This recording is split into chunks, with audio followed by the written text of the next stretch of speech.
Greetings, fellow Who-gazers, and welcome back to Doctor Who Literature, the podcast taking you through the world of the Target novelizations in publication order. My name is Jason, and I'm your host on this journey, this very long journey. I'm recording this segment on Saturday, April 9th, and it is Tartan Week here in New York City, and today was the New York City Tartan Day Parade, the first one since 2019, the last two having been unable to proceed as live events because of the ongoing coronavirus pandemic.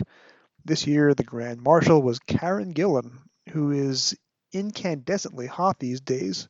However, the press release from the Tartan Parade still refers to her first credit as Doctor Who. I was desperately hoping to go and see her as the Grand Marshal. Unfortunately, I was not able to make it on time today due to New York City's subway train delays and then family obligations, but I'm going to soldier on and record this podcast anyway. Coincidentally, in my rewatch, you can follow my rewatch on Twitter at Doctor Who Pilgrimage, that's Dr. Who Pilgrimage.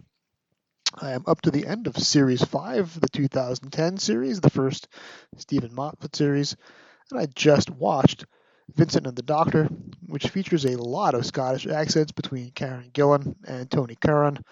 A few nights ago, I'll be watching the Pandorica Opens a little bit later tonight, and as this podcast drops on Sunday, I'll be a few hours away from watching The Big Bang before I finish up with Series 5 altogether. This has actually been a pretty exciting week here in the States for Doctor Who watching, and not just for those of you who were able to see Karen Gillan in the New York City Tartan Day Parade on Saturday. I received on back-to-back days my Season 17 Blu-rays, the US release in the plastic case, and then I received my Blu-ray of the Galaxy 4 animation. Trap 1 has already released the episode breaking down Season 17, and I will be hosting the Galaxy 4 animation breakdown episode of Trap 1, probably in a couple weeks' time.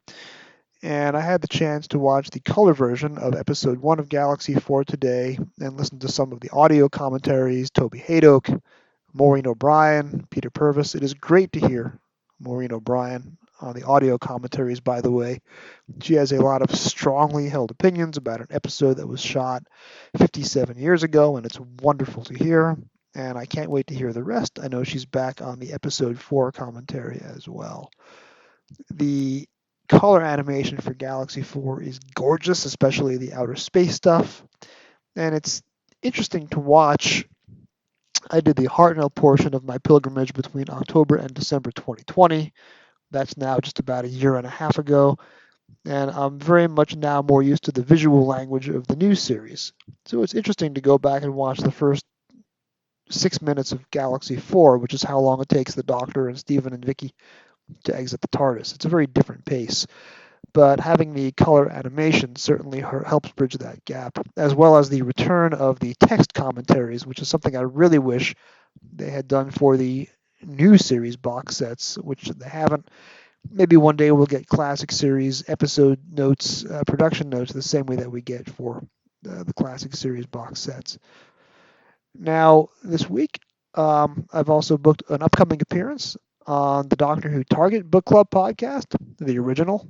They're going in story order, and I'll be showing up in their Season 17 rotation in a few more weeks. I will certainly give you more details about that as the time comes, and hopefully you're all listening to Tony Witt and his crew on the Doctor Who Target Book Club podcast as well, and you'll be able to hear that as soon as it drops. Now, an interesting photo surfaced on Twitter this week as well.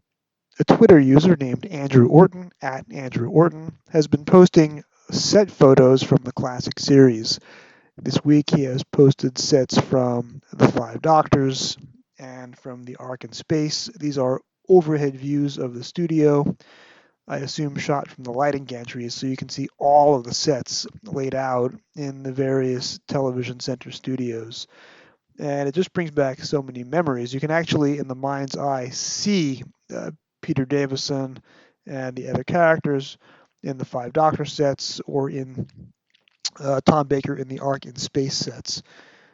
Which leads to a point that I'm going to be making later on in this episode about today's book, Doctor Who and the Ice Warriors, because Ice Warriors is one of those stories that was shot in Lime Grove Studio D, Doctor Who's original home and home to much of the Troughton era, a very cramped studio that gave rise in the mid 1960s to the base Under Siege story, of which Ice Warriors is a classic example.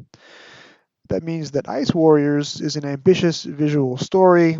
It is set on the glaciers, and it is set in the Ice Warriors spaceship, and it is set in the many rooms of Britannic's base, but it is all shoehorned into a very small studio, and that means that instead of having a lot of action, a lot of the action is converted into dialogue, philosophical debates between various sets of characters. This can be frustrating if you're not used to the visual language of 1960s television, and especially if you're watching the Ice Warriors in movie format in 2.5 hours in one night. It doesn't quite work. I think Ice Warriors works tremendously well for what it's trying to do, given the confines of the studio in which it's set. And if you look at the Andrew Orton photos and see how many sets are crammed together into a small space, and Lime Grove Studio D was certainly much smaller than anything in Television Center, I think it'll give you a much greater appreciation for what the classic series was able to do on limited space and budget and tell these imaginative stories with rich dialogue. Ice Warriors, of course, being a good example of that. We'll now start my discussion with Frazer Gregory about Doctor Who and the Ice Warriors. Let's get to it.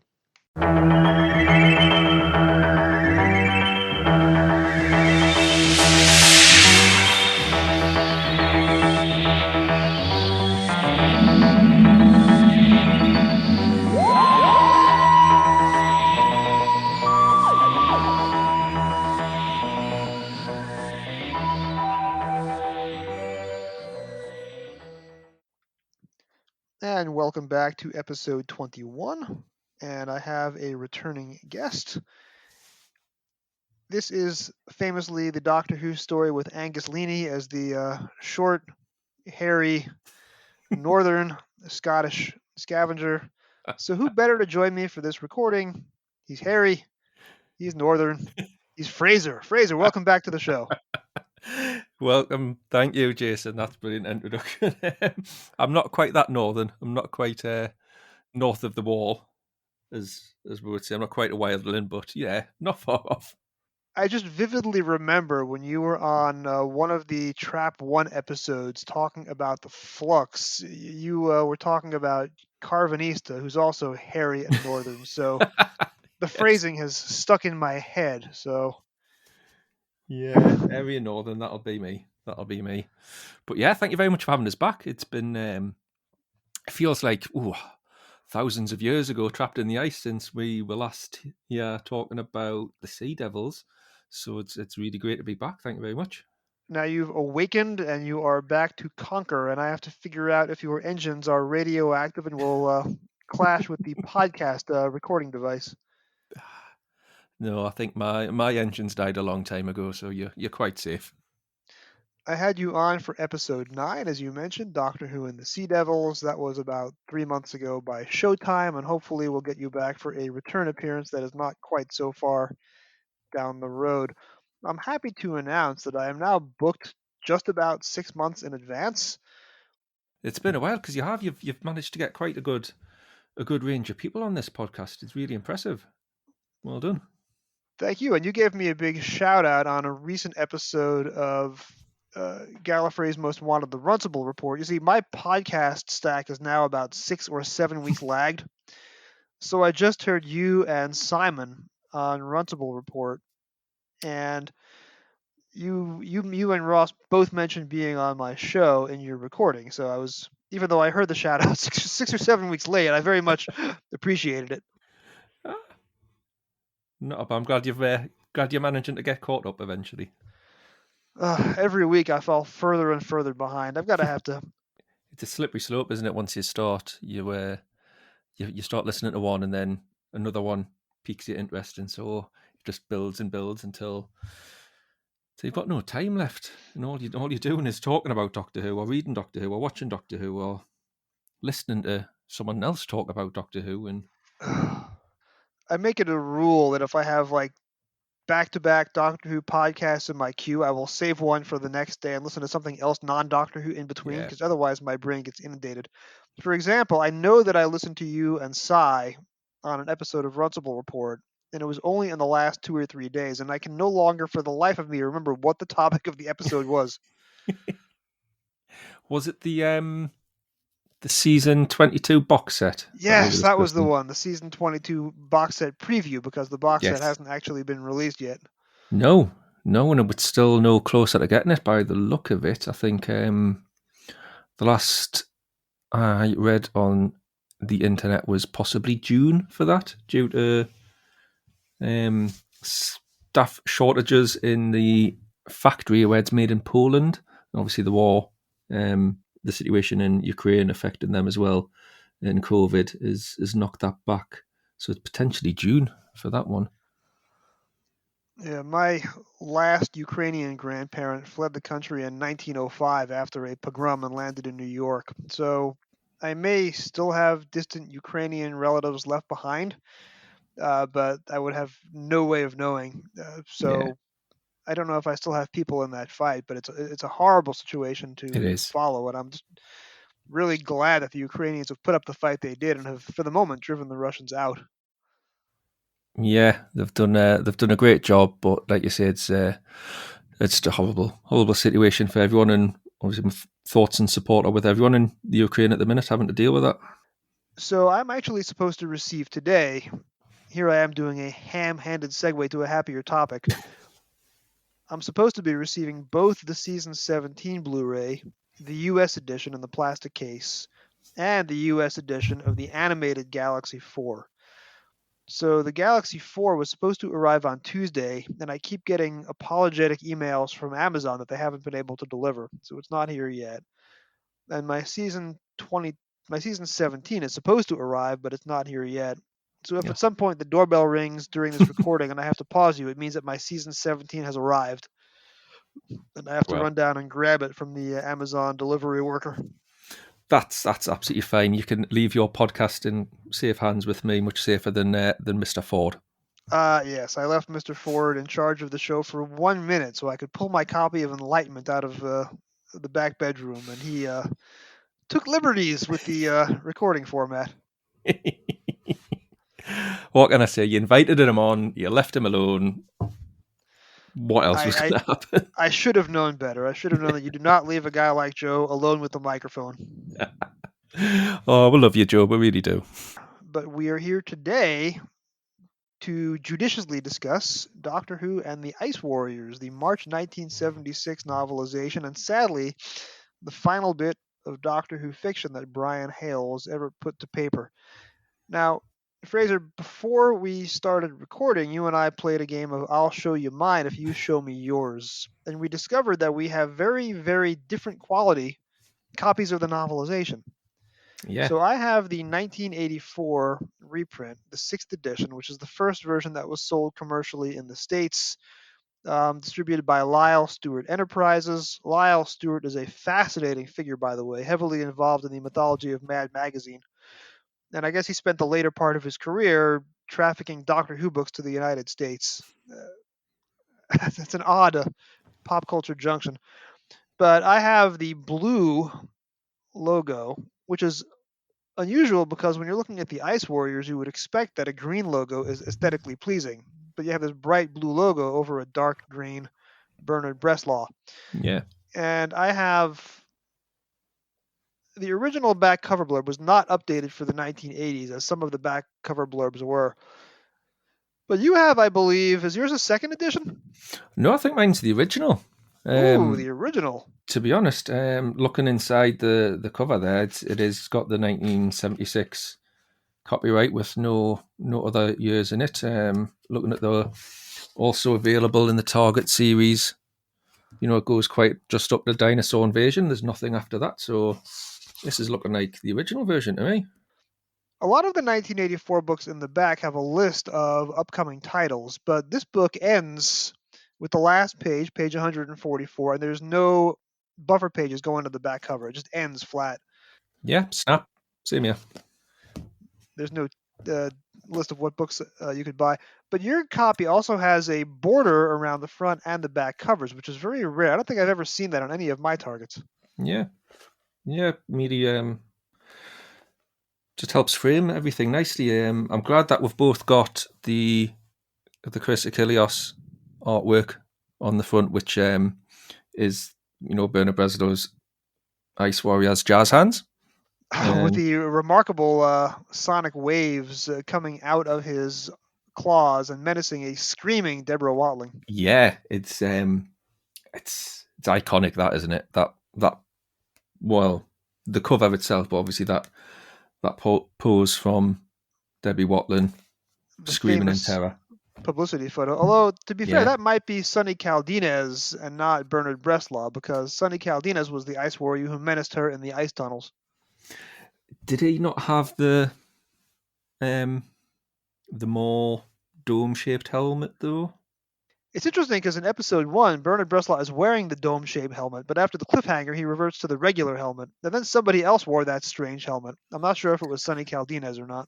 It was. Bear with us, because there's the two main warriors, it's Varga and Zondal, um, are the ones who have got the helmet like what's on our cover, and then the other ones have got um, the more, let's say, sort of dome shaped one, which is a bit of a sort of a ranking thing. In this, it's like if you have the bigger helmet, you're lower rank, but then when you get to like the other Ice Warrior stories, which is especially in like Seeds of Doom, Seeds of Well, Death. by the seeds of doom is the crinoid. It's a different kind of dome entirely. Uh, I never you've got get a these. you've got a plant monster with a 60-foot dome over its trunk. But in Seeds of Death, which is not nearly as good as Seeds of Doom, apologies to my few Seeds of Death fans, you have the change from the Ice Warriors to the Ice Lords. So you have now Alan Bennion in a much Yeah, sleeker costume with a slim helmet. But I have found on Google Images, and I apologize to my to my listeners, nothing is less exciting than hearing somebody else do a Google search in the background. But you are right. I found the famous photo of Sonny Caldinez looming yes, over Deborah Watling's screaming form with styrofoam snow in her hair. And you're right, it is that weird dome shaped helmet, which shows up in a few later stories, but is never actually explained on screen as being a class signifier. And there's another photo of Zondal on Google Images, which has the same helmet as Bernard Bresslaw. So yeah, you are correct, and that must be Bernard Bresslaw on the cover. I'll tell you when I first got my copy of Ice Warriors would have been on a Saturday in 1985.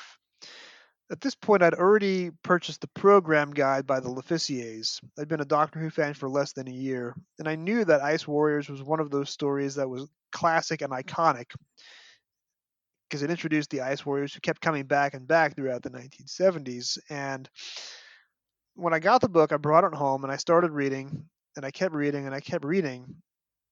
And I felt the same frustration that I would later feel reading the New Adventures in the 1990s, where they would play a game of how deep into the book can you go before the Doctor first shows up.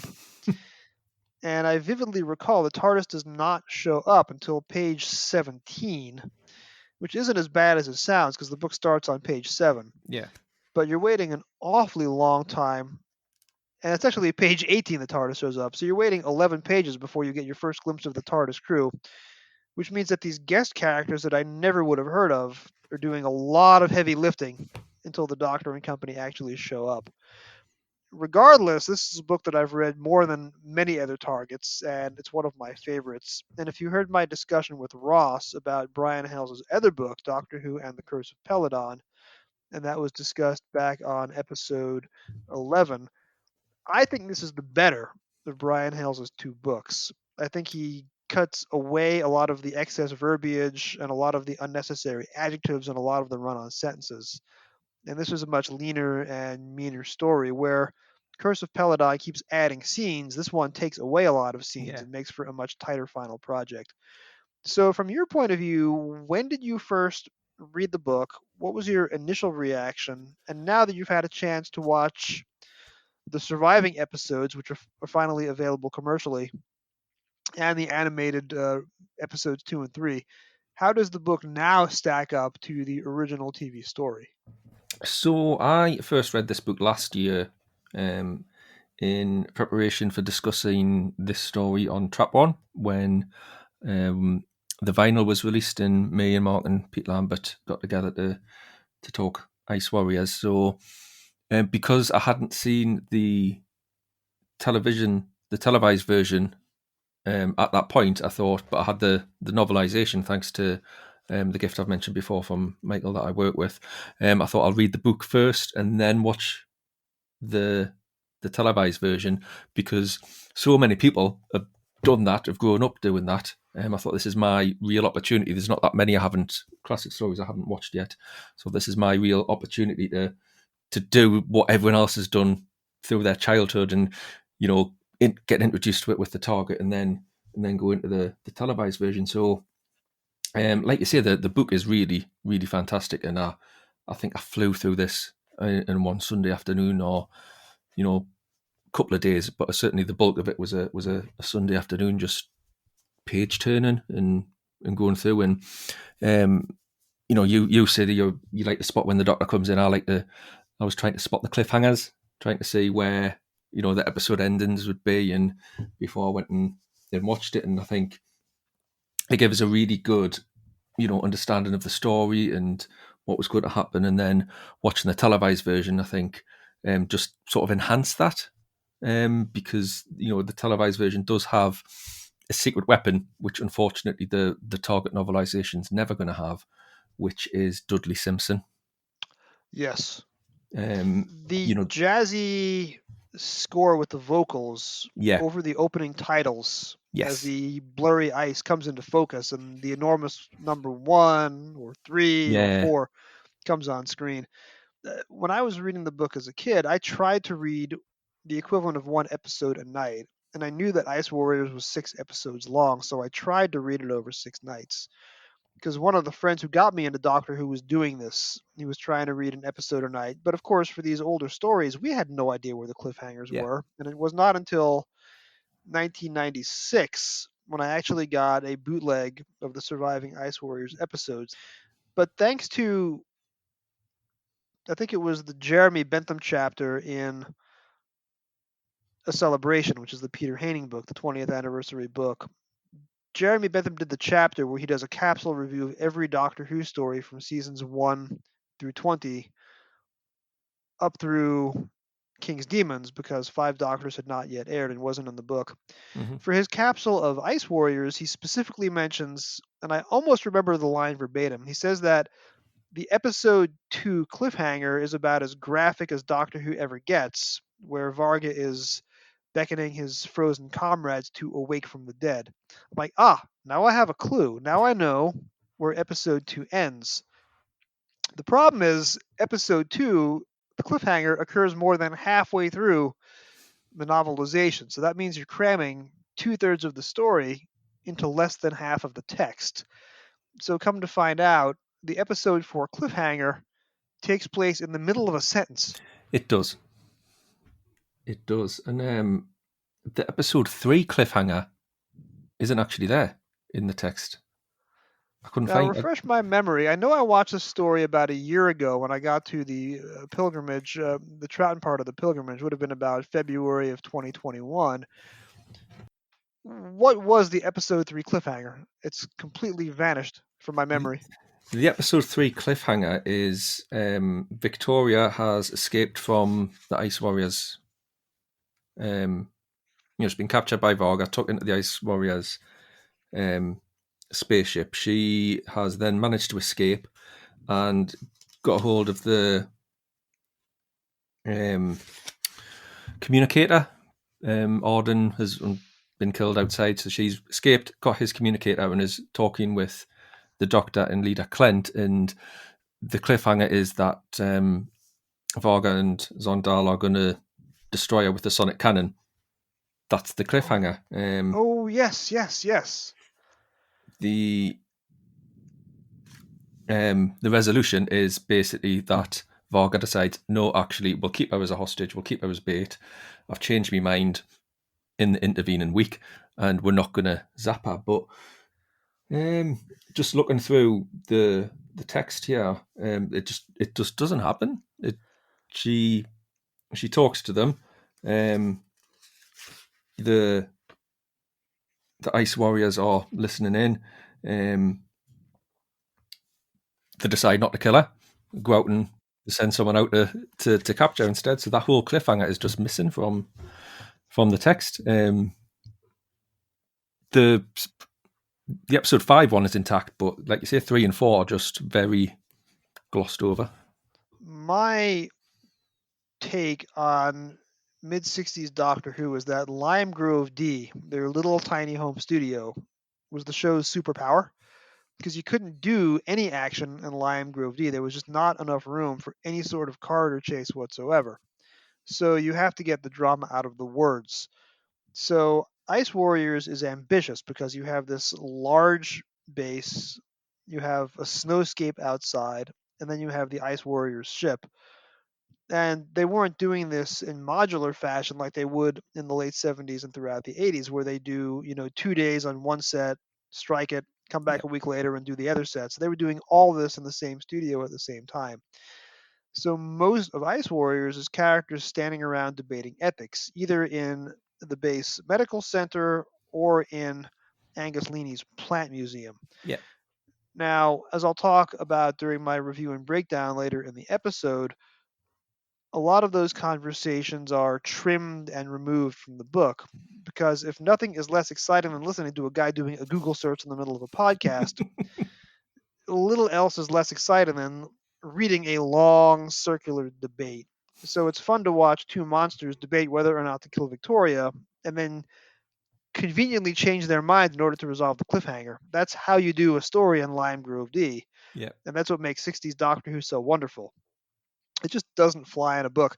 So what I did as a kid is I would mark off the cliffhangers when I knew them. So I'm showing you page 79, which is sorry, page 78, the top of chapter 5. You'll see I had originally marked off 3 in pencil, because that's when I read in A Celebration that was the cliffhanger moment. yeah. After I finally watched the TV story, I wrote 3 in all capital block letters, which is how the episodes are described on TV. And then fast forwarding to page 111, I did the same for episode 5. I wrote a big 5 in the margin right in between the cliffhanger sentence. Yeah. But I can't find any mark for part 4, so you're right. I must have realized that part 4 was not marked off in the book, so I didn't write 4 at all anywhere. Yeah. But I say when I read it, there was other parts which sort of like screamed a cliffhanger to me. Specifically, I think it's the end of chapter 5 that you've just shown, which, if you'll allow me to read out.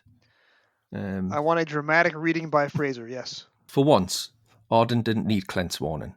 He shuddered as he began to set up the radiation detector, apprehension mingling with the enjoyment of discovery. Jamie looked about, but he could see no sign of the warrior, or that Victoria had ever been here. "We'll take the readings first, Jamie," murmured Arden, "and then we'll have a look around outside for Victoria. All right?" He gave the Scots lad a quick smile. "Fair enough," agreed Jamie. He knew the importance of the mission Clint had ordered, but he was glad that Arden shared his own feelings about Victoria. "What readings are these, then?" he asked as they unwound the power pack connections. "Radiation, magnetic field, ion density. It won't take long." "Just as well," muttered Jamie. "I don't much like this place, nor that door." He stared at it, frowning. "I wonder what's inside it." Arden threw him a quick, amused glance. "You don't think I'm leaving here until I've had a go open it, do you? There's never been a discovery like this before." They were the last words he ever spoke. At Varga's silent command, the warriors stepped out of the hiding and opened fire. Victoria, her mouth smothered by Varga's mighty fist, could only watch in helpless terror as Arden took the full brunt of the massive burst of sonic power. His body seemed to shimmer, almost disintegrate, beneath the invisible blast of energy. For a split second, he seemed suspended like a broken puppet, his face crumpled in agonized surprise. Then he slumped to the ground beside Jamie, as though hurled there by a giant hand. The ambush complete, Varga released the girl. She stood, trembling, staring at the 2 sprawled bodies on the cavern floor, her face wide-eyed with misery. "You've killed them!" Wow, ladies and gentlemen, Frazer Gregory. That is a cliffhanger in my book. I will do another one because at the end of chapter 6 is a moment that I was convinced for years would have been the part 3 or part 4 cliffhanger because this, I mean, it's the famous publicity photo. I think a copy of that photo appears in a celebration, so I would have seen it in the mid 80s, the one with Sonny Caldinez and his bulbous helmet chasing down Debbie Watling in the one ice tunnel. Abandoning the struggle to reach the communicator, Victoria tried to draw back out of his reach, that's Turok, but she was stuck. With horror, she realized that she couldn't move. Then, just as the Ice Warrior's massive fist clamped down on her wrist, there came a shudder and a roar of moving ice. The body of the Ice Warrior was crushed by the ceiling of the tunnel as it fell on top of him. When the moment of terror had passed and the eerie silence returned, Victoria suddenly realized that the grip of the crevice around her body had loosened.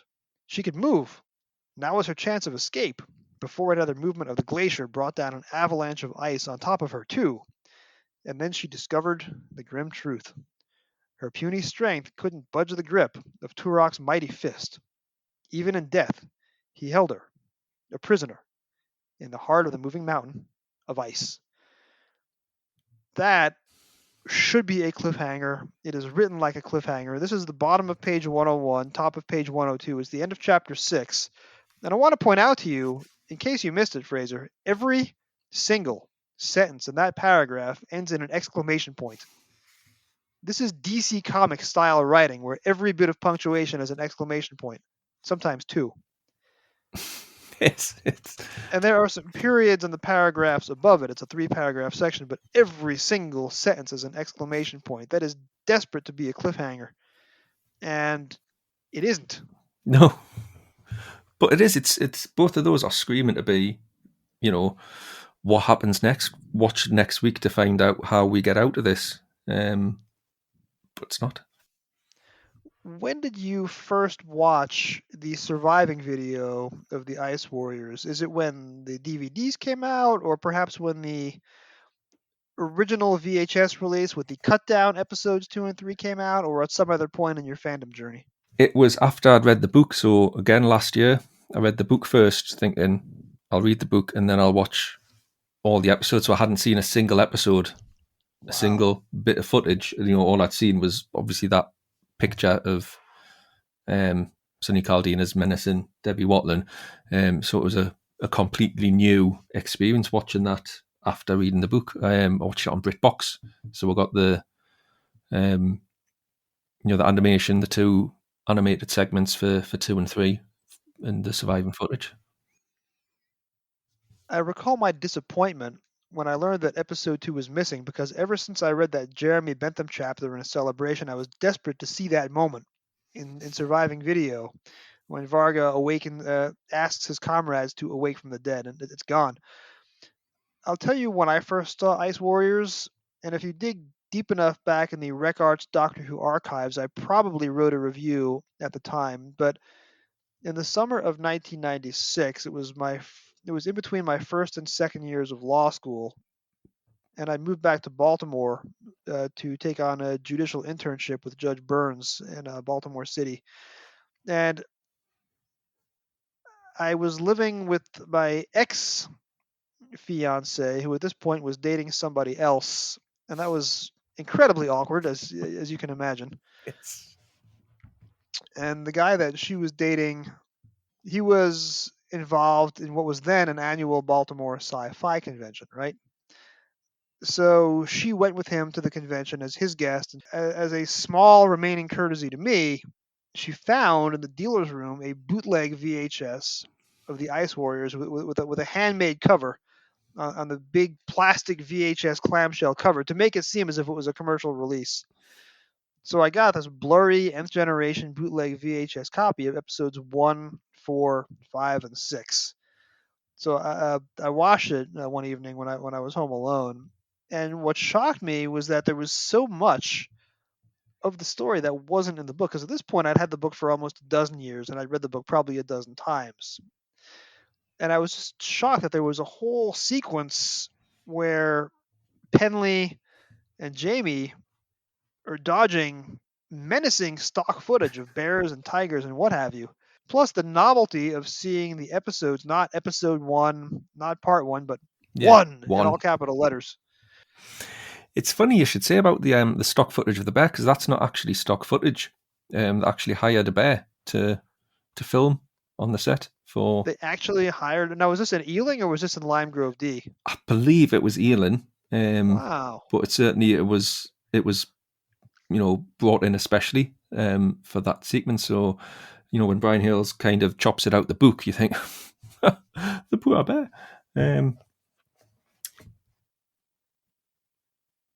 But yeah, that's that whole sequence with Jamie being missing. When I read this book for the first time, I actually wondered, does Frazer Hines have a holiday in this? Because you have the bit where obviously I think episode 3, Arden's killed, Jamie's injured, and spends a lot of time sort of laid up with Penley and Store before he gets tucked back to the base and is healed by science. And I genuinely thought this must be where Frazer Hines has had a week off to go off on holiday, and Jamie's going to be played by a stand-in with a kilt. So I was quite surprised watching it back to find that he was actually in all 6 episodes, because he doesn't actually have a lot to do in this at all. And that's another major change between the televised story and the novelization that shocked me in 1996 because Jamie's character is paralyzed in part 3 and he stays paralyzed until about 5 minutes before the end of the story, which is remarkably grim. And Hales cuts that out entirely. I don't think there's any reference in the book to Jamie being full on unable to use his legs at all. And then when he recovers, it's very late in the day, and you almost have to wonder, as you're going into part 6, is it going to be like this for the rest of the season? And then on television, Debbie Watling had an engagement and had to leave the studio halfway Yeah. through recording because they recorded late at night, so she's not even in the last 10 minutes. And there's no TARDIS scene of the three of them piling into the TARDIS and leaving because she wasn't there to do it. No, it's a very swift end, a very we're done, we're fixed.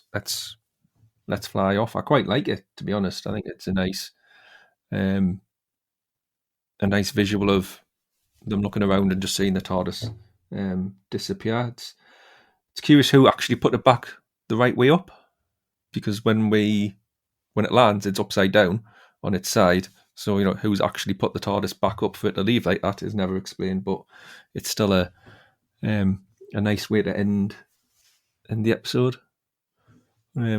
What do you think of Victoria's role in the story? I am a huge fan of Debbie Watling and Victoria. I know that the character has had a bad reputation in fandom because she's most famous for screaming. And when I went back and read, I wasn't reading the blog at the time, but when I went back and I bought the ebook of Elizabeth Sandifer's TARDIS Eruditorum volume on the Second Doctor, she's very critical of Victoria's role. I think calling her a peril monkey, I think was the term they used to describe Victoria. A what? I think Debbie Watling gave her all to the series, and she does really good work. And her flirtation with Jamie here, and then when you fast forward to the end of Fury from the Deep, when Victor Pemberton is writing it as a full-on relationship and a breakup scene, the series gave her a lot of great dramatic moments. And also, of course, the moment that Victor Pemberton added to Tomb of the Cybermen, where she and the Doctor are discussing her dead father and his lost family. So you have this tremendously appealing actress, and she's given a lot more drama than just being a screaming peril monkey, to use the phrase. She's a very strong character in this book, I think, even though she is completely out of her depth dealing with a technologically advanced alien from another planet, and she does spend a lot of the book trembling. She shows Varga a lot of fire, and she resists him, and she manages to escape at one point, and she survives these terrible, terrible disasters, like being locked to a dead alien while trapped under a moving glacier. I think it's a great book for Victoria because even though she's in a lot of danger, the way that she reacts to it, she's not just your screaming damsel in distress. She has a lot of agency and she fights back and she gives as good as she gets. What's your take on her? Very much the same. You know, I'm a big, massive fan of Victoria as a character, and obviously Deborah Watling as well as the performance that she gives. I think the important thing to remember with Victoria is that she is not there by choice. She is, you know, a companion who is not, you know, chosen to join the Doctor on his travels. She has kind of got no choice. She's orphaned at the end of, you know, Evil of the Daleks. My dad's, you know, dying wishes that the Doctor takes care of her, which he does. So she's kind of forced into these situations, and you know, she's forced into danger, forced into, you know, perilous situations with Cybermen and Ice Warriors and Yetis, you know. And so when it comes to Fury from the Deep and when she decides to leave, that's for me is probably one of the best departures of any of the companions that we have, because along with sort of Joe Grant, it's spelled out throughout the story. It's when you get to that point, you know that Victoria's fed up with, you know, that she's come to the end of the line really, and she just wants, you know, a bit of safety and a bit of normality in her life. So you always need to remember that. But as well, it's important to remember that this, as a character, the damsel in distress serves a purpose. You know, in this book in particular, you know, someone needs to be inside the Ice Warrior spaceship to be giving us the perspective to of the story. So that is Victoria's role, is to be there, to be our in, as it were, our eyes and ears on that situation. It's interesting because it's a fine balance, I think, in this book between her being quite damselly and quite strong and fiery. I think, you know, Brian Hayles writes a lot of, you know, she was nearly in tears and so on and so forth, which I think you can potentially take either way. I like your take on it, that, you know, she is showing a, you know, a lot of strength and a lot of spirit in standing up to Varga, and, you know, despite being, you know, really terrified. I really like that take on it, Jason. Because, like you say, you know, she is a Victorian upper class sheltered girl who is now being thrown into situations that us as, you know, 21st century guys would be, you know, would struggle with if this was to happen to us. So that makes her the audience identification figure, much more so than Jamie, who is absent from the book. Victor Pemberton was heavily involved in, well, the end of season 4, which is when they shot Tomb of the Cybermen, and then beginning of season 5 up through Fury from the Deep. And he had, I don't want to say this in a pejorative sense, he had a soap opera sensibility in that he wasn't just moving cipher characters around a sci-fi chessboard. He was interested in the emotion behind the character. So the scenes that he added to Tomb with the Doctor and Victoria, and then he added a scene for Abominable Snowman between Debbie Watling and David Spencer, who happened to be the author's partner, Victor Pemberton. They lived together for decades. But he gave the two of them this scene where they're discussing the Doctor's immortality. So anytime Victor Pemberton gets his hands on a script, he adds these character moments, which are really not in evidence in so much of surrounding Doctor Who. You certainly weren't getting it in Series 4, you weren't getting it in Series 6 or Series 7 with Zoe or Liz Shaw or the end of the Yeah. Ben and Polly era. Now Brian Hayles will one up that, and here's a paragraph, and maybe I'll go back and add some appropriate music to this as a track as I'm playing it back.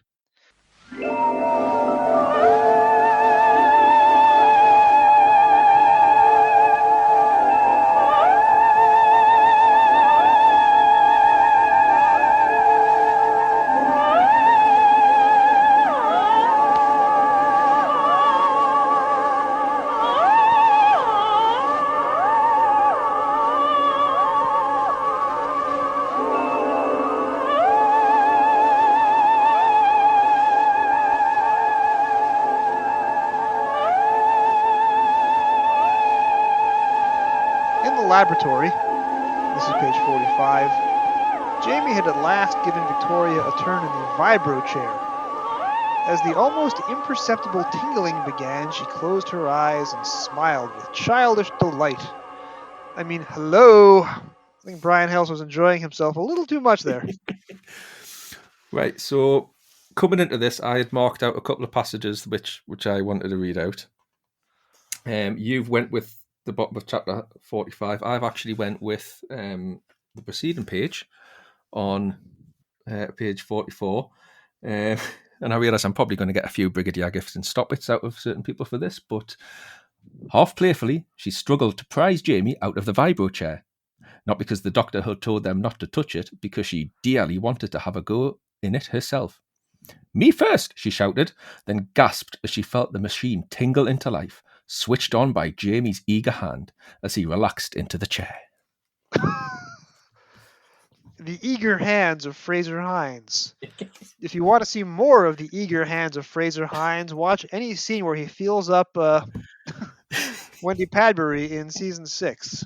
Tonight, on the eager hand of Frazer Hines, 8, 7 Central and Mountain. that's that's the end of episode 1.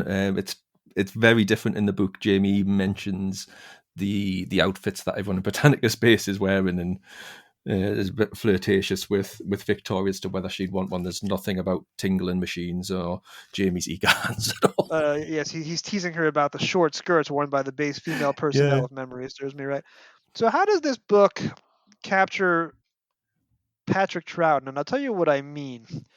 There was this axiom in the 1990s when the Missing Adventures started to come out that Patrick Troughton's Doctor was impossible to capture in print because the character was so mercurial and playful and visual. And if you read a lot of the second Doctor Missing Adventures, The Menagerie by Martin Day or Twilight of the Gods, which is really Return to the Web Planet by Chris Bulis, a lot of the second Doctor books don't really write for Troughton. They're just writing for generic Doctor in a far out, spacey, sci-fi, monstery setting, but they don't really have the ability to capture Patrick Troughton in print.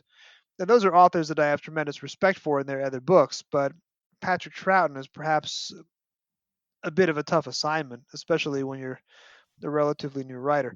However, I think the lie to that axiom is given by the novelizations, because reading Abominable Snowmen and Doctor Who and the Cybermen, which were the two Patrick Troughton stories novelized before this one, I think the books do a great job of capturing Troughton as he was on camera. How did you picture the second Doctor here? I thought this struggled a little bit, to be honest. When I first read it, there was sort of a lot of sort of vocabulary which I wouldn't associate with the second Doctor. He calls Jamie lad quite a few times. There's a few chaps in there which kind of threw us. I thought that second Doctor doesn't call people chap.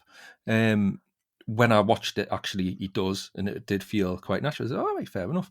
But I think, yeah, a lot of times he refers to Jamie as lad, like Jamie lad or all right lad, and it's a bit like what it struck us was more Wallace and Gromit, which is probably because I had Peter Sallis in my head.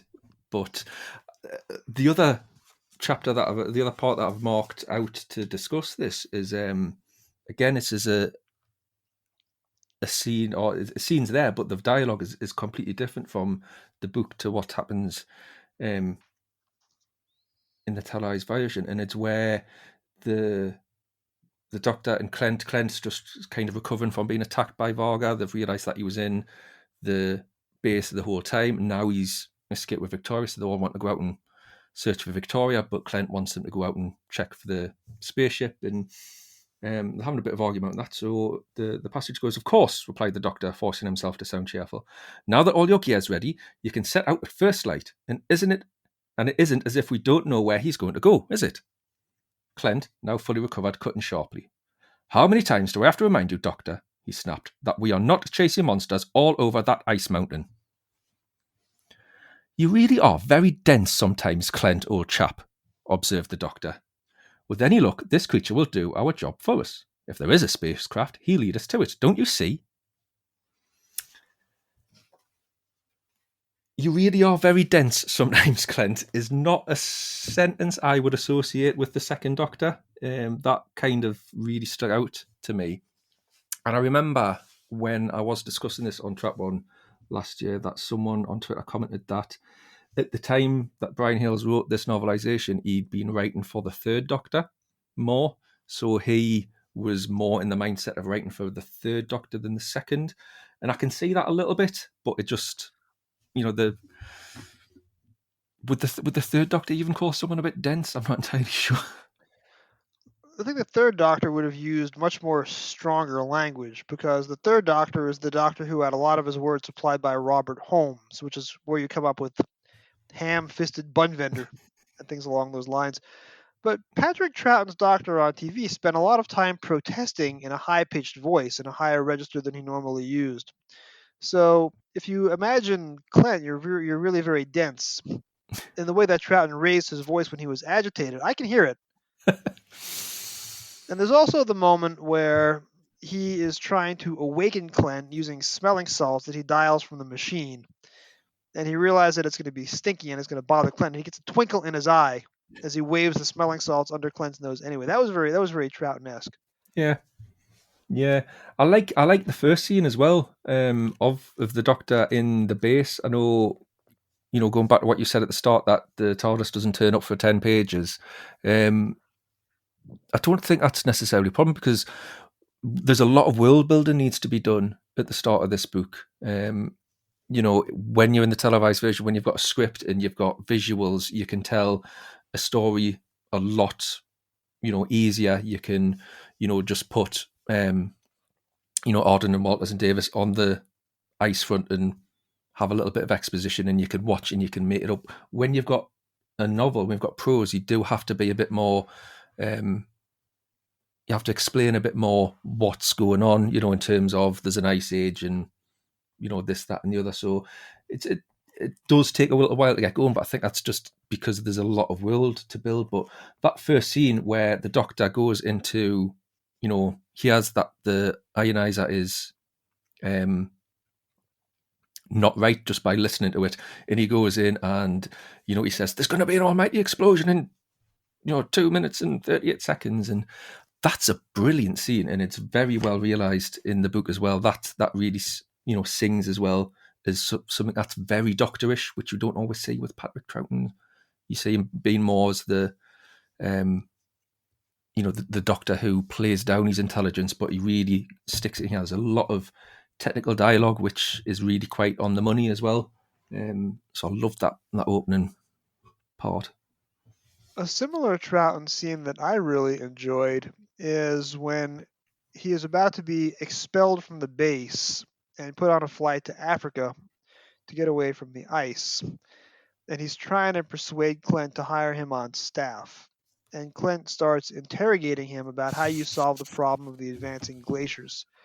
And the Doctor tries to solve the mystery by reading his base badge upside down, to read the word ionizer upside down and come up with the missing word ionization.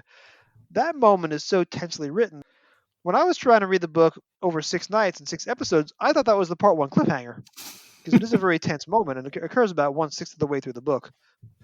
Whereas the actual cliffhanger comes on page 44 or 45, which is much, much later on in the text. So that was a moment that stuck in my head, because I wouldn't have seen much of the Second Doctor at this point. We didn't get the Patrick Troughton episodes in syndication on PBS until late '85, and I would have gotten the book several months earlier. So all I would have known about the Second Doctor was his scenes in the Five Doctors. So this book for me was very instrumental in making me a Second Doctor fan. Yeah. And although I was very disappointed in the era, watching it back on my pilgrimage last year, it was always with the writing and the really bad behind the scenes chaos that always left them short of stories. Whereas Troughton's Doctor is always a delight. And this book, again, is one of the reasons why I'm such a big fan of him and his era. I want to talk about some of the other characters as well, because what Hales never does is give us any description as to what the characters look like. I got a clearly defined sense of who Arden is by his personality, and Davis and Walters. You know who Walters is because he's a security sergeant and he's burly. Every sergeant in Doctor Who ever has been described with burly. Angus Leaney in this book is described as burly too, as he also was described as burly in Terror of the Zygons, the novelization, The Loch Ness Monster. Obviously, Angus Leaney, whose most famous character in the movies is called the Mole, was not burly. No. That's perhaps an overused word. But I got a sense of who these characters were, but Hayles never really describes them as how they look, right? No, no. There's not much of a description of the Ice Warriors themselves either. There's no, you know, sort of paragraph I can read out, which is like a good sort of like Terrence Dicks style. He has your monster, but yeah, you're right. There's no descriptions, but the characters themselves are quite well defined and quite obvious as well. You've got Miss Garrett, who's Jan in the book, but Jane on TV. Is that right? I don't remember that. Well, I was watching at BritBox with the subtitles on, and she's referred to as Jane by BritBox. It might just be they can't understand Peter Salus's Yorkshire accent when he's saying Jan. But yeah, there isn't there's it's another part where the televised version has a bit of a um, secret weapon against the target. Unfortunately, is the design of the costumes as well. Those Britannica Space uniforms, which are like sort of like ink swirls, and those heated suits are really really excellent as well. So it's a shame that hasn't actually come over in the book. Those were really interesting costumes, very 1960s pattern. And you're right. I'm looking at the online transcript, Chrissy's transcript page, and yeah, episode 3. Penley refers to her as Jane several times in a very long scene set in the plant museum. So you're right. He changed it from Jane to Jan between script and book. Yeah, Although Penley is still Elric Penley, Elric. both Yes. in the book and in the transcript.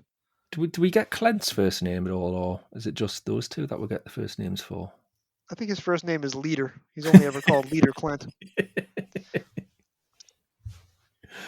Well, kind of touching on that long scene in the plant museum. What do you think of the pacing of this, as in terms of the novel and in terms of the televised version? I'm going to talk about this a little more when I read my review ad at the end of the broadcast. But on TV, there's a lot of circular dialogue arguments between Penley and Storr, and I want to talk about them too before we wrap up. In the book, a lot of those arguments are cut out.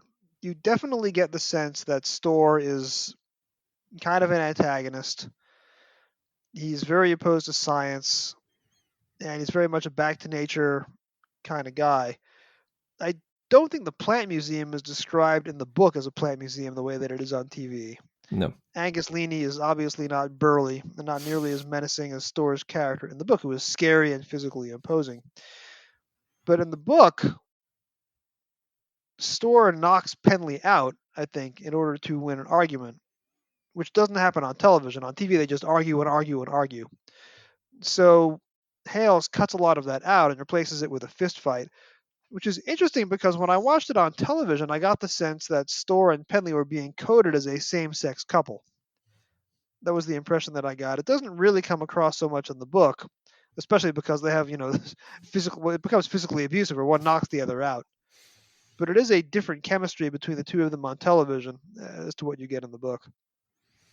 Yeah. There is a reading of Clint and Penley as being a couple as well, because it's mentioned.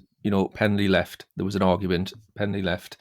The exact ins and outs of that argument is never fully explained in either the novelization or the televised version. So there is a reading that they were a couple and it was a lover's tiff, and that's why they went separate ways. And obviously now Penley's shacked up with another man in the hills, and that's why that drives that whole conflict between those two characters. Storr is a really interesting character nowadays, I feel, because he's very recognizable in terms of anti-science, anti-medicine, anti-vaccine. We have a lot of stores on the internet nowadays. I feel he's a bit of a caricature in terms of how black and white his thinking is. He is, I don't like science, so I don't like medicine. Scientists are bad. Anyone who also doesn't like these scientists is going to be my friend, which ultimately leads to his death, because that's the argument, is that he wants to go and um, join forces with the Ice Warriors. He wants the Ice Warriors to help Jamie, I think it is, who's paralyzed at the time. So he knocks Penley out to go and do that, and obviously he rescues Victoria, which is good, but ultimately dies in the end. But he seemed a very relatable figure in modern society, just for that sort of fanatical side of so one way of thinking that we're kind of seeing in today's society. And the passage where he knocks Penley out is pretty powerful, but the passage where he is killed by the Ice Warriors, when he realizes that Varga has lost interest in him, and he realizes that he's doomed. I read that over and over again. It made a big impression on me. It's really, I thought, strong writing, because he signals in the text, we know this is not going to end well. We know it's a bad idea, Yeah. and now we're watching through his eyes as this plan craters around him and he's about to get killed. I like that kind of writing. So this is another reason why the Ice Warriors book is so impactful to me when I'm sitting there reading it at 11 years old. Now, in the book, does Peter Barkworth's character have the limp that we get on television? Not as far as I'm aware. It's never mentioned. Again, going back, we don't get many descriptions of the characters, so it's never mentioned that he has that limp. And we haven't talked much about the Ice Warriors in print, other than to say, of course, that he doesn't really give the Terrence Dicks style description, top to bottom, of their outfit and uniform and costume. But how does Varga come across in the book? Is he sympathetic? Do you ever get a sense that this is a noble warrior who is just doing his job? No, no, there's none of that sort of nobility in there for me. It is very much monster of the week. You get a very good. Don't get us wrong. You get a very good idea of his motivation, of what he wants to do. He wants, he's come here to do a job. He wants to, he was coming to scout the earth to see if it was invadable. It is, that's what he's going to do. He's very much about conquest and survival, and he's ruthless killer. So he is very much sort of like the monster of the week. I think with the Ice Warriors, you don't really get anything other than that up until Mark Gatiss brings them back in Cold War and Empress of Mars, and it's a bit unfortunate because that by that point they try and turn them into Klingons, but we've already had RTD and Stephen Moffat try and turn the Sontarans into Klingons, so it doesn't quite work as a noble race of honourable warriors. But this period of Doctor Who, you just want the monster of the week, and they are, if that's what you want them to do. If you just want a really scary monster, you've got one here. They're really effective. They do what they have been designed and written to do, and they do it very well. But I'll give you Varga's last appearance in the book on page 143. And this is why I think Hayles is writing him as not just a one-dimensional villain. And I'm going to have a dreadful time trying to do the Bernard Bresslaw hiss, but I'll give it my best go. Page 143. It was not power in our engines, Zondel, he rasped. It was the heat, our greatest enemy, heat, from the Earthling's ionizer. Coughing from the fumes, he continued, a magnificent weapon. Then, still standing, he saluted his dead comrades in the Martian style. No, surrender, he cried as he, his ship and warriors, were blasted into infinity. Now, that's his very last paragraph in the book. I think you see his nobility there. He salutes the weapon that defeated him, he salutes his dead comrades, he refuses to surrender. It's not quite played that way on television. but I think it's a very good last image of Varga. And maybe this is the thread that Terrence Dix uses when he suggests for season 9 that this time the Ice Warriors are the good guys. And then they play decoy good guys for, I think, episodes 4 and 5 of Monster of Peladon as well. Yeah. But you can draw a straight line from that paragraph to the rest of their appearances in Doctor Who, where they're not always just the one-dimensional bad guys. They do have this, good side to them. I wouldn't necessarily say it's a good side. It's a developed side, isn't it? It's not like, say, the Yeti, who are literally just, a blunt instrument. Right, The tool robot of, monsters. exactly. They are obviously got characters. They've got names. They've got, rank. They've got all the rest of it. And, especially when they come back in the Seeds of Death. Seeds of Death, yes, Seeds of very good. Death. Yeah, that's again, Hales can elaborate on that with a bit of help from Terrence Dix as well. So you can see again why they were a good pick to come back, because they have got that potential as well, of not just being one-dimensional villains of the week. They are villains of the week. They are monsters of the week, undoubtedly, but they are very good ones, very well thought out and well developed ones. So yeah, that is a really good example of the layers that Brian Hayles has put into his creations. So what we're going to do next, Frazer, is we are going to play a game. And as one of my more devout listeners who's always posting reviews of my episodes on your Twitter, I know that you know which game is coming. It's 20 questions, isn't it? I'm not going to throw you any curveballs. I am going to play 20 questions with you. I have selected from randomizer.net one Doctor Who story between 1963 and 2022, not counting Legends of the Sea Devils, because that is about 10 days away from air. We are recording this on Thursday the 7th. That will air on Sunday the 17th. But any story from Unearthly Child all the way up through Eve of the Daleks, it could be any one of those stories. You have 20 questions to figure out which one. And go. Right. Let's think. Is it a 20th century story? Let me just ask, do you mean set in the 20th century or made in the 20th century? Made. Yes, made in the 20th century. Made in the 20th Question century. 2. Okay. Is it in black and white? No. Question 3. Was it produced by John Nathan Turner? No. Question 4. Okay.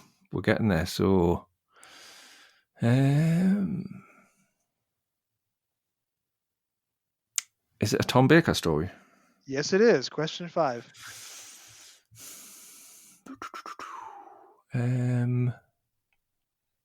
Does it feature Romana? No. Question 6. Right. We're narrowing it down then. What's the record for this? Who's got the best score so far? Graham Burke got his in 8, and he was Ooh. doing what you did, the very methodical narrowing down of eras. I don't know if you're going to beat his record, but you're going to come very close. Right. Okay. Oh, sorry. It wasn't Romana, was it? It was not Not Romana. Romana. That's, Okay. you already asked that, so I'll Yeah, allow that. Just We're still on question 6. Does it have Harry Sullivan? Yes, it does. Question 7. Oh. Does it have a returning monster? Yes. Question 8. Is it Revenge of the Cybermen?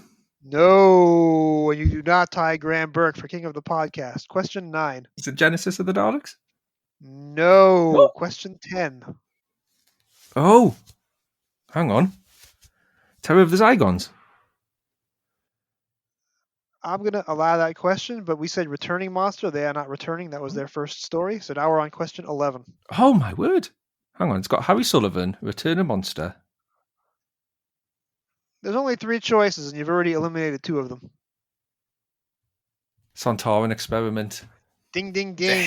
Frazer gets it in 11. That is still second place, I believe. I haven't been keeping track of the scores. Maybe I should. But you came close to Graham's record. You gave it a good go. And next time, maybe you'll beat him. If he doesn't beat his own score the next time he's on the show. Oh, fingers crossed. Fingers crossed. Yeah, Sontaran Experiment is not the most exciting choice to come out of the randomizer. But Well, it's no, it's really good example of how to produce your shows in it, because you have 4 episodes in studio with Ark in Space, and then you take your location footage and you shoot an entire story on location. It's it's a really clever way of managing your budget, I think. As long as your lead actor doesn't fall down and nearly break his neck. and Philip Hinchcliffe led to believe that he killed his lead during his very first episode as producer. Yeah, yeah, It looks great. Dartmoor is a great location. It's a character in the story. It's much more emotive than most of the human actors who are in the guest cast. And the restoration looks incredible. So you're talking about something that was done on video for 1975. You can buy on DVD the entirety of, for example, the 1975 World Series or the 1977 World Series, both of which are classics in U.S. baseball terms.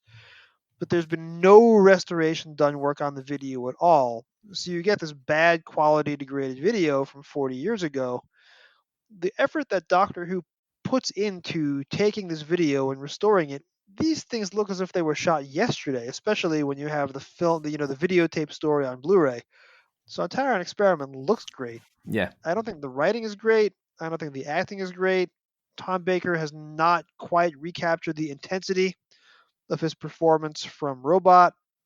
He has not yet been given the actor's gift that is the Robert Holmes script for the Ark in Space, which is so defining of his Philip Hinchcliffe era Doctor. So Sontaran Experiment is stuck in the middle. He's injured halfway through. It's not a great Tom Baker story, and I don't think Sontaran Experiment is really anywhere in my top, half of Doctor Who. But even though it's not great, because it's Doctor Who, there's something to enjoy, and yeah, that's the location and the restoration and the fact that you can take this 1975 trifle and make yeah, it look as if it was shot yesterday. yeah, yeah. That's the wonderful thing that we're getting at the minute with these Blu-ray collections, which I hope yours arrives very soon, because there's some things on season 17 which really scrub up nicely as well. Well, it's 6:30 now, New York time, and I do not yet have the push notification on my phone that Amazon has delivered the package, and my doorbell has not rung. So it's also pouring rain outside, so maybe it'll come a little bit later in the evening. But I'm very much looking forward to season 17 and Galaxy 4 because I'm leading the eventual Trap 1 discussion on Galaxy 4, and it'll be really helpful if I had the animated discs first. They're now 2 days overdue. So, Well, Frazer, what's next for you in the podcast universe? You and I are both members of the Joe Ford Extended Podcast universe, but you are a much more frequent guest on his shows. So, when and where can we hear more of you? funnily enough, you'll next be able to hear me on Trap One discussing the season 17 box set, which is due to be released tomorrow, I think. So by the time this is released, you will already have heard that or had the chance to hear that. This will Um, come out at noon Sunday on New York time. So, yes, my half a dozen listeners who listen to this as soon as it comes out will have already heard you on Trap 1. yes, yep. That's all I've got in the pipeline at the minute. I do have a few other hamster with a blunt penknives to record, and I think Ross is after another Gallifrey's Most Wanted from me and Cy Hart. So I've got that to look forward to as well. But everything else is in the archive, as it were. Oh, Stones of Blood. I'm down to do the Stones of Blood Target issue when that comes out in July, And which I I am think is hosting for that you. episode as Yes. well because Stones of Blood is another one of those episodes that was very influential in my career path, Mm.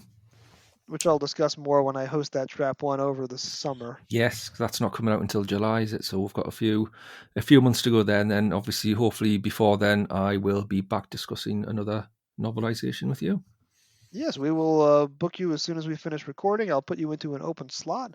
So, Fraser, where can we find you on the internet when you're not Joe Fording? Well, when I'm not Joe Forden, when I'm not frozen in ice at Britannica Space, you can find me on Twitter is at Felix Frazer. That's all one word. He's, as mentioned, you can find me in podcasts such as Trap One, Gallifrey's Most Wanted, Hamster with a Blunt Penknife, and I'm on Be Praised as well. and, of course, Doctor Who literature. Frazer, course. thanks again for joining the program. Thank you very much for having me back, Jason. It's been a pleasure.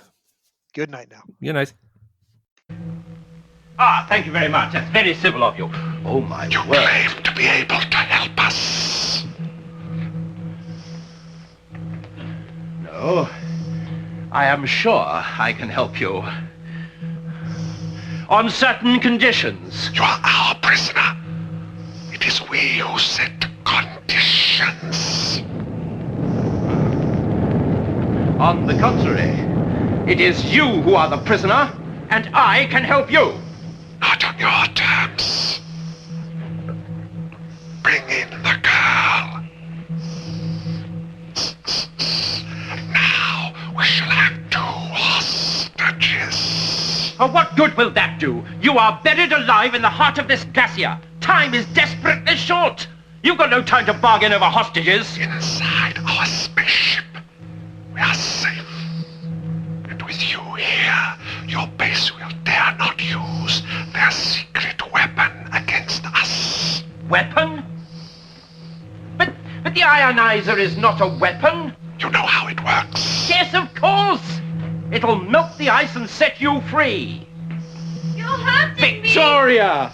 Victoria! Doctor! Oh, Oh, dear, but they've got you too. it's all right. We are not beaten yet. What about Jamie? He's alive. If what you say is true, why have you not freed us before? Well, there are difficulties. What are they? Well, You will tell us. Doctor Who and the Ice Warriors, written by Brian Hayles, televised as The Ice Warriors, teleplay by Brian Hayles, televised in November and December 1967, published in March 1976. The world is held in the grip of a second ice age and faces total destruction from the rapidly advancing glaciers. Doctor Who, with Victoria and Jamie, lands at a top scientific base in England, where they have just unearthed an ancient ice warrior. Aliens from Mars, preserved in the ice for centuries and now revitalized, the ice warriors feel ready to take over. Can the Doctor overcome these warlike Martians and halt the relentless approach of the ice glaciers? Brian Hayles only lived long enough to novelize 2 of his 6 credited Doctor Who scripts. His adaptation of The Curse of Peladon, printed in January 1975, which we talked about on Doctor Who Literature with Ross Aiken from Gallifrey's Most Wanted back in episode 11, includes several scenes not seen on TV, but the prose was choked by extra verbiage that, as Hayles might have put it, would be a daunting challenge for even the most courageous audiobook narrator to orally record for the impatient stalwarts in the captive listening audience, or something like that. But being one of the few Pertwee-era 4-part adventures, the scripts that Hayles was adapting were fairly tight, with nothing much to fix for the novelization, and so the book is fairly straightforward, with several deleted scenes added in. However, Hayles' other novelization, The Ice Warriors, manages both to vary greatly from what was on TV and to actually impress with less overwrought prose. The Ice Warriors on TV is seen by some viewers, not by myself, as problematic, even though the story concept, production design, and acting are all first-rate. As with the rest of Season 5, 6 scripts produced in Little Lime Grove Studio D result in a base under siege story with lots of padding. The middle episodes especially have to resort to marking time in a thimble-sized studio, which could barely house Totter's Yard, let alone a huge chunk of England. Hence, much of episodes 4 and 5, or as they were called for the story on TV, 4 and 5, contain lengthy, static dialogue exchanges about moral concepts. Frazer Hines and Peter Salis, as Frazer and I discussed in the conversation earlier, are reduced to pre-filmed inserts, giving reaction shots to tigers and bears, at least one of the animals of which was actually in Ealing along with them. Given the chance to tighten up on the budget and studio space imposed shortcomings of the TV serial, Hayles writes a much more efficient book than he did with Curse of Peladon. The first 2 episodes take up literally half the page count.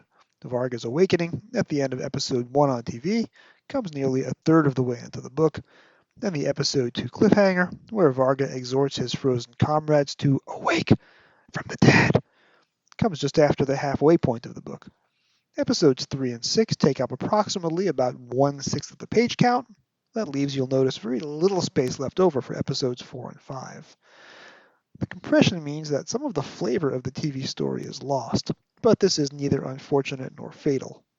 On TV, Storr and Penley live in a plant museum. This term is applied in the novelization, but never quite described visually. Episode 4 loses lengthy dialogue exchanges between the Doctor and Leader Clint, and between Penley and Storr, but those were mostly circular arguments with nothing of Shakespearean quality cut out for the book. The cliffhanger to episode 4, with the Doctor trapped in the airlock of the Ice Warrior's ship, is much condensed, with both peril and resolution confined to the same sentence. And you can hear the resolution to that cliffhanger in the clip from the episode, which I put in directly before this review. Jamie is removed entirely from the episodes 4 and 5 material in the book, with the on-screen wilderness adventure, complete with the aforementioned reaction shots, omitted entirely. We also lose the Doctor making several detours en route to the Ice Warrior's spaceship in episode 4. Episode 6 on TV is preserved mostly intact for the book. Walters' murder by the Ice Warriors is simplified in print, and while Varga loses the awesome line, "At least I will live to regret it," he's given a much more dramatic and satisfactory death, as I read to Frazer earlier, saluting the potency of the enemy's ionizer in his final moments. Apart from the restructuring of the TV scripts, there's a lot to like about Hayles' writing style here, especially compared to the Peladon book, although see episode 11 for Ross's alternate take on the quality of the prose. The world that Hayles describes is faintly dystopian, with a hint of Brave New World about it. All humans in Britannica Base are rigidly categorized. Miss Garrett is a, quote, first-class technical organizer, unquote. Although the security sergeant, Walters, is still described as burly, as with every Target book ever written, you can't describe a sergeant as being anything but burly. Storr, the scavenger, played on TV by wee little Angus Leaney, whose most famous movie character was nicknamed The Mole, is in the book big and again burly with a wild shaggy beard and has an ominous physical presence. He even knocks Penley unconscious at one point in the book, in a way that the character did not do on TV. This knockout blow, by the way, spares us the adaptation of another long dialogue exchange mentioned above. The Ice Warriors, for my money, are memorably portrayed in the book. As Mark Gatiss depicted them in the TV episode Cold War, they wear bionic armor, which is never explicitly stated on television in the classic series. Varga in the book is described as, quote, forever struggling to snatch in precious air, with the result that every breath, every word it uttered hissed snake-like from that menacing head. The armor is more interesting here, with sonar capability on the breastplates which glow and pulse, and much is made of Varga having superior and more lordly armor to those of his comrades. The story on TV was written before the series separated out the Martians into Ice Warrior and Ice Lord casts, but Hayles certainly seems to have had the idea here, writing in hindsight. We don't unfortunately get many hints from Varga's POV about life on Mars, other to learn that frequency 7 on the Ice Warrior's sonic cannon was used as a form of aversion punishment in prisons. For a full description of life on Mars, the world would have to wait 20 years for the publication of Craig Hinton's new adventure, God Engine. Of course, after that book came out, the world probably wished that it had been allowed to keep waiting. The violence quotient of the book is upped considerably, with Arden's death being particularly gruesome. Frazer did a dramatic reading of that earlier, and now I'm going to do the same dramatic reading of a shorter version of the same passage. Arden took the full brunt of the massive burst of sonic power. His body seemed to shimmer, almost disintegrate, beneath the invisible blast of energy. For a split second, he seemed suspended like a broken puppet. His face crumpled in agonized surprise. Then he slumped to the ground, as though hurled there by a giant hand. Folks, Frazer did it much better. We had a discussion earlier, Frazer and myself, about the way that Patrick Troughton's Doctor was portrayed in print. As I see it, Troughton still has a hypnotic effect on others, as the Doctor insinuates his way into Britannica's base and takes over the ionizer to prevent an early meltdown. Miss Garrett is described as helping him, quote, as though mesmerized by the stranger's personality. Another character, quote, didn't realize that behind the Doctor's seemingly innocent and trusting gaze was a probing intelligence that could, if need be, wrinkle the truth out of a giant clam. Wait! Leave me! He's in it.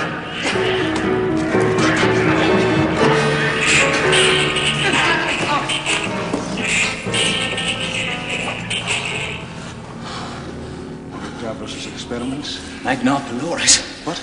Latin. Never mind the Latin. Let's have a look at your foot. Not that giant clam, by the way, from Part 3 of Genesis of the Daleks. Music as well by the incomparable Dudley Simpson. Beyond the examples that I gave earlier, Troughton's impish spirit is also well captured in the book, with the Doctor writing complicated mathematical equations on the walls and muttering to himself. Victoria might not fare quite as well in print as the Doctor. Frazer and I had an interesting conversation about this as well. She does, in the book, faint twice and has one ridiculous pratfall early on. Hayles does add the bit where Jamie and Victoria are engaged in their characteristic flirting. At the end of Part 1, Victoria is sitting in the vibro chair and gasps as she feels the machine tingle into life, switched on by Jamie's eager hand, which, as Frazer and I talked about earlier, might well categorize as target pornography.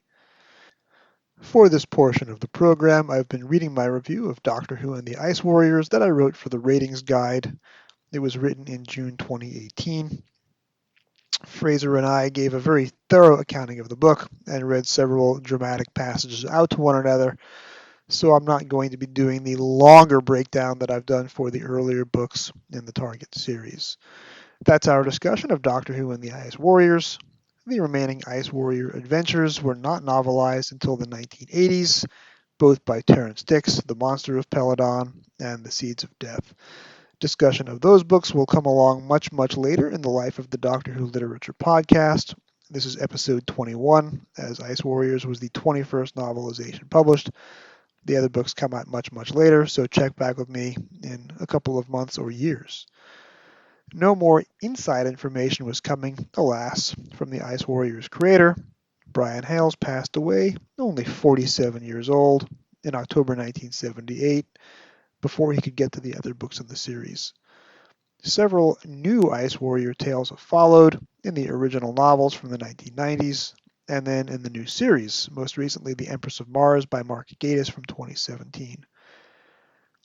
I think, though, of the entire Ice Warriors canon, pardon the pun, if I could take only one Ice Warrior story with me, were I to be marooned on Mars, this would be the book that I bring. Thank you for joining me on this episode of the Doctor Who Literature Podcast. I'm Jason, your host and editor and producer. Special thanks to my special guest, Frazer Gregory. This podcast is brought to you by Anchor and can also be found on Spotify and Google Podcasts. You can find me on Twitter at Doctor Who Novels, that's Dr. Who Novels, and you can also find me on the Trap One podcast from time to time. I have episodes in production right now about Warriors of the Deep and about Galaxy 4. I write about Doctor Who on Twitter using the hashtag Doctor Who Pilgrimage, that's Dr. Who Pilgrimage. Please drop me a line with your comments, questions, and suggestions. Next time, we'll be discussing Doctor Who and the Revenge of the Cybermen. And we'll again be joined by a very special guest and a longtime friend of mine. Thank you for listening, and whatever you do, keep turning the pages.